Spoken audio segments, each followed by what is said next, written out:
Normalement, dans le supramental, la consultation, ça devrait être tout le temps lié à de l'intégration. C'est-à-dire, il faut que le consultant ait intégré certaines choses, puis la personne qui consulte, comme ça, peut être accompagnée dans son intégration.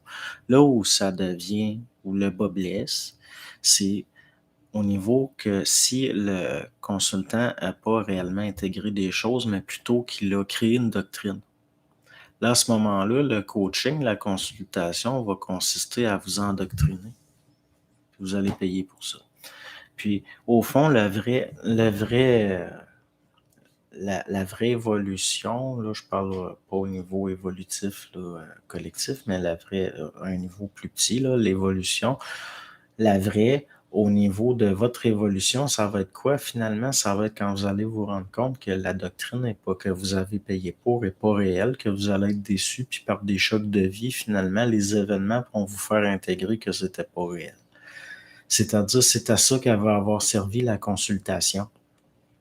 C'est ce qui va avoir eu d'évolutionnaire dans votre consultation. C'est de vous rendre compte que vous vous fourvoyez en consultant. Souvent, c'est souvent ça, moi, j'ai constaté chez des gens qui consultaient. Par contre, vous pouvez avoir un coaching au niveau du supramental par rapport à quelqu'un que, si on parle de quelqu'un qui a une réelle sincérité, qui fait vraiment un coaching réel, qui va vraiment vous accompagner, cette personne-là, elle va avoir en partie des choses d'intégrer de réel et elle va avoir en partie des illusions. Puis il va y avoir une collaboration entre vous deux, puis vous allez réaliser mutuellement des choses. Ça va être plus horizontal. D'après moi, c'est un peu comme Mona Hébert, d'après moi, c'est plus comme ça. J'ai plus confiance j'aurais plus confiance en elle qu'en d'autres. Mais bon, ça dépend de qui vous consultez, mais d'après moi, c'est pas pareil, personne. Donc, je finis souvent par être contacté par des gens qui ont consulté. Après, une fois qu'il y a eu certains là, ils viennent me voir. Puis là, je leur dis, t'as pas besoin de. Voyons là, pourquoi avoir à tout prix besoin? Vous êtes entouré d'humains. Pas besoin d'avoir quelqu'un qui se dit supramental. Le supramental, c'est un phénomène, c'est pas une personne, c'est pas. Non, en tout cas. Comme je vous dis, ça passe à travers plein de monde. Ça va être au niveau de vous.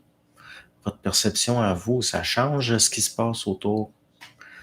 En tout cas.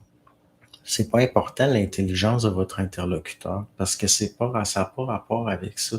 Souvent, le niveau d'intelligence qu'on va accorder à quelqu'un est lié à une catégorisation subjective de notre part.